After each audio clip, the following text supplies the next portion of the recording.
Good morning. I'm Lee Jamison, and this is the 339th installment of the Bible in a Year. Today's readings include Daniel 1 and 2 and 1 John chapter 4. Daniel taken to Babylon, chapter 1. In the third year of the reign of Jehoiakim, king of Judah, Nebuchadnezzar, king of Babylon, came to Jerusalem and besieged it.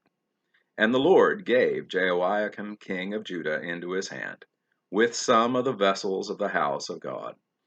And he brought them to the land of Shinar, to the house of his God, and placed the vessels in the treasury of his God. Then the king commanded Ashpenaz, the chief eunuch, to bring some of the people of Israel, both of the royal family and of the nobility, youths without blemish, of good appearance, and skillful in all wisdom, endowed with knowledge, understanding, learning, and competent to stand in the king's palace, and to teach them the literature and language of the Chaldeans. The king assigned them a daily portion of the food that the king ate, and of the wine that he drank. They were to be educated for 3 years, and at the end of that time they were to stand before the king. Among these were Daniel, Hananiah, Mishael, and Azariah of the tribe of Judah. And the chief of the eunuchs gave them names. Daniel he called Belteshazzar, Hananiah he called Shadrach, Mishael he called Meshach, and Azariah he called Abednego. Daniel's faithfulness. But Daniel resolved that he would not defile himself with the king's food, or with the wine that he drank. Therefore he asked the chief of the eunuchs to allow him not to defile himself. And God gave Daniel favor and compassion in the sight of the chief of the eunuchs. And the chief of the eunuchs said to Daniel, I fear my lord the king, who assigned your food and your drink. For why should he see that you were in worse condition than the youths who are of your own age? So you would endanger my head with the king. Then Daniel said to the steward whom the chief of the eunuchs had assigned over Daniel, Hananiah, Mishael, and Azariah, Test your servants for 10 days. Let us be given vegetables to eat and water to drink. Then let our appearance and the appearance of the youths who eat the king's food be observed by you, and deal with your servants according to what you see. So he listened to them in this matter and tested them for 10 days. At the end of 10 days, it was seen that they were better in appearance and fatter in flesh than all the youths who ate the king's food. So the steward took away their food and the wine they were to drink and gave them vegetables. As for these 4 youths, God gave them learning and skill in all literature and wisdom. And Daniel had understanding in all visions and dreams. At the end of the time when the king had commanded that they should be brought in, the chief of the eunuchs brought them in before Nebuchadnezzar, and the king spoke with them. And among all of them none was found like Daniel, Hananiah, Mishael, and Azariah. Therefore they stood before the king. And in every matter of wisdom and understanding about which the king inquired of them, he found them 10 times better than all the magicians and enchanters that were in all his kingdom. And Daniel was there until the 1st year of King Cyrus. Nebuchadnezzar's dream, chapter 2. In the 2nd year of the reign of Nebuchadnezzar, Nebuchadnezzar had dreams. His spirit was troubled, and his sleep left him. Then the king commanded that the magicians, the enchanters, the sorcerers, and the Chaldeans be summoned to tell the king his dreams. So they came in and stood before the king, and the king said to them, I had a dream, and my spirit is troubled to know the dream. Then the Chaldeans said to the king in Aramaic, O king, live forever. Tell your servants the dream, and we will show the interpretation. The king answered and said to the Chaldeans, The word from me is firm. If you do not make known to me the dream and its interpretations, you shall be torn limb from limb, and your houses shall be laid in ruins. But if you show the dream and its interpretation, you shall receive from me gifts and rewards. and great honor. Therefore show me the dream and its interpretation. They answered a second time, and said, Let the king tell his servants the dream, and we will show its interpretation. The king answered and said, I know with certainty that you are trying to gain time, because you see that the word from me is firm. If you do not make the dream known to me, there is but one sentence for you. You have agreed to speak lying and corrupt words before me till the times change. Therefore tell me the dream, and I shall know that you can show me its interpretation. The Chaldeans answered the king and said, There is not a man on earth who can meet the king's demands, for no great and powerful king has asked such a thing of any magician or enchanter or Chaldean. The thing that the king asks is difficult, and no one can show it to the king except the gods, whose dwelling is not with the flesh. Because of this, the king was angry and very furious, and commanded that all the wise men of Babylon be destroyed. So the decree went out, and the wise men were about to be killed, and they sought Daniel and his companions to kill them. Then Daniel replied with prudence and discretion to Ariak, the captain of the king's guard, who had gone out to kill the wise men of Babylon. He declared to Ariak, the king's captain, Why is the decree of the king so urgent? Then Ariak made the matter known to Daniel. And Daniel went in and requested the king to appoint him a time that he might show the interpretation to the king. God reveals Nebuchadnezzar's dream. Then Daniel went to his house and made the matter known to Hananiah, Mishael, and Azariah, his companions. He told them to seek mercy from the God of heaven concerning this mystery, so that Daniel and his companions might not be destroyed with the rest of the wise men of Babylon. Then the mystery was revealed to Daniel in a vision of the night. Then Daniel blessed the God of heaven. Daniel answered and said, Blessed be the name of God forever and ever, to whom belongs wisdom and might. He changes times and seasons. He removes kings and sets up kings. He gives wisdom to the wise and knowledge to those who have understanding. He reveals deep and hidden things. He knows what is in the darkness, and the light dwells with him. To you, O God of my fathers, I give thanks and praise, for you have given me wisdom and might, and you have now made known to me what we asked of you, for you have made known to us the king's matter. Therefore Daniel went in to Ariak, whom the king had appointed to destroy the wise men of Babylon. He went and said thus to him, Do not destroy the wise men of Babylon. Bring me in before the king, and I will show the king the interpretation.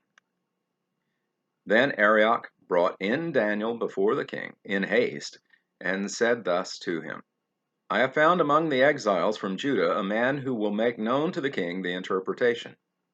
The king declared to Daniel, whose name was Belteshazzar, Are you able to make known to me the dreams that I have seen and its interpretation?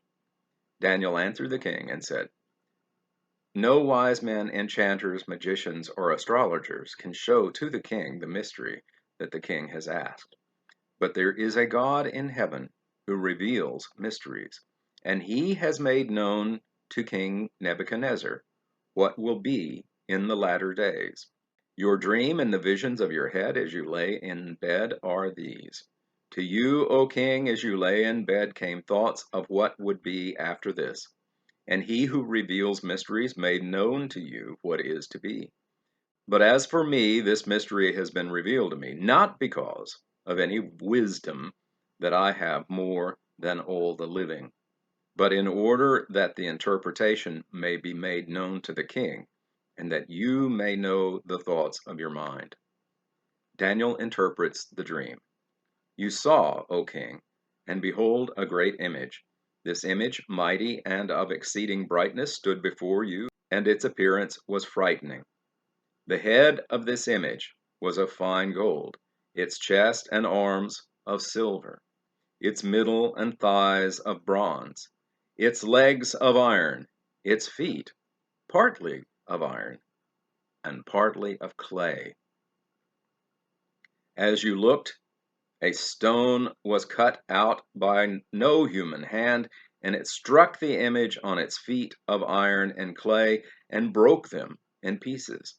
Then the iron, the clay, the bronze, the silver, and the gold all together were broken in pieces, and became like the chaff of the summer threshing floors.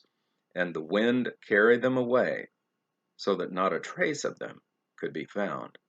But the stone that struck the image became a great mountain, and filled the whole earth. This was the dream. Now we will tell the king its interpretation. You, O king, the King of kings, to whom the God of heaven has given the kingdom, the power, and the might, and the glory, and into whose hand he has given wherever they dwell the children of man, the beasts of the field, and the birds of the heavens, making you rule over them all. You are the head of gold.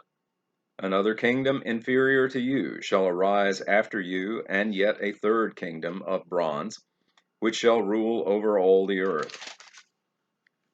And there shall be a fourth kingdom, strong as iron, because iron breaks to pieces and shatters all things.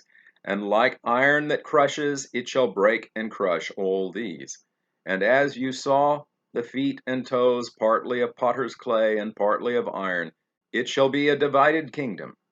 But some of the firmness of iron shall be in it, just as you saw iron mixed with the soft clay. And as the toes of the feet were partly iron and partly clay, so the kingdom shall be partly strong and partly brittle. As you saw the iron mixed with soft clay, so they will mix with one another in marriage. But they will not hold together, just as iron does not mix with clay. And in the days of those kings, the God of heaven will set up a kingdom that shall never be destroyed, nor shall the kingdom be left to another people. It shall break in pieces all these kingdoms and bring them to an end, and it shall stand forever, just as you saw that a stone was cut from a mountain by no human hand, and that it broke in pieces the iron, the bronze, the clay, the silver, and the gold. A great God has made known to the king what shall be after this. The dream is certain, and its interpretation sure. Daniel is promoted. Then King Nebuchadnezzar fell upon his face and paid homage to Daniel, and commanded that an offering and incense be offered up to him. The king answered and said to Daniel, Truly your God is God of gods and Lord of kings, and a revealer of mysteries, for you have been able to reveal this mystery. Then the king gave Daniel high honors and many great gifts, and made him ruler over the whole province of Babylon, and chief prefect over all the wise men of Babylon. Daniel made a request of the king, and he appointed Shadrach, Meshach, and Abednego over the affairs of the province of Babylon. But Daniel remained at the king's court. And that concludes the reading in Daniel. And now, 1 John chapter 4. Test the spirits. Beloved, do not believe every spirit, but test the spirits to see whether they are from God. For many false prophets have gone out into the world. By this you know the Spirit of God. Every spirit that confesses that Jesus Christ has come in the flesh is from God, and every spirit that does not confess Jesus is not from God. This is the spirit of the Antichrist, which you have heard was coming and now is in the world already. Little children, you are from God and have overcome them, for he who is in you is greater than he who is in the world. They are from the world, therefore they speak from the world, and the world listens to them. We are from God. Whoever knows God listens to us. Whoever is not from God does not listen to us. By this we know the spirit of truth and the spirit of error. God is love. Beloved, let us love one another, for love is from God, and whoever loves has been born of God and knows God. Anyone who does not love God does not know God, because God is love. In this the love of God was made manifest among us, that God sent his only Son into the world so that we might live through him. In this is love, not that we have loved God, but that he has loved us and sent his Son to be the propitiation for our sins. Beloved, if God so loved us, we ought also to love one another. No one has ever seen God. If we love one another, God abides in us, and his love is perfected in us. By this we know that we abide in him, and he in us, because he has given us of his Spirit. And we have seen and testify that the Father has sent his Son to be the Savior of the world. Whoever confesses that Jesus is the Son of God, God abides in him, and he in God. So we have come to know and to believe the love that God has for us. God is love, and whoever abides in love abides in God, and God abides in him. By this is love perfected with us, so that we may have confidence for the day of judgment, because as he is, so also are we in the world. There is no fear in love, but perfect love casts out fear. For fear has to do with punishment, and whoever fears has not been perfected in love. We love because he first loved us. If anyone says, I love God, and hates his brother, he is a liar. For he who does not love his brother whom he has seen cannot love God whom he has not seen. And this commandment we have from him: whoever loves God must also love his brother. And that concludes the reading in 1 John. Thank you for watching this video all the way to the end. To gain a wider audience for this series of videos, I ask a few favors of you. First, please like the video and subscribe to the channel. You can also click on a bell icon, and that will make sure that you receive notifications when new videos come out. Then, if you have comments or questions, even if they're critical, I want to hear from them. Be civil, of course. The YouTube algorithm rewards videos that receive audience participation.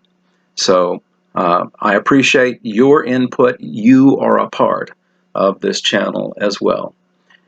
Thank you, and have a blessed day.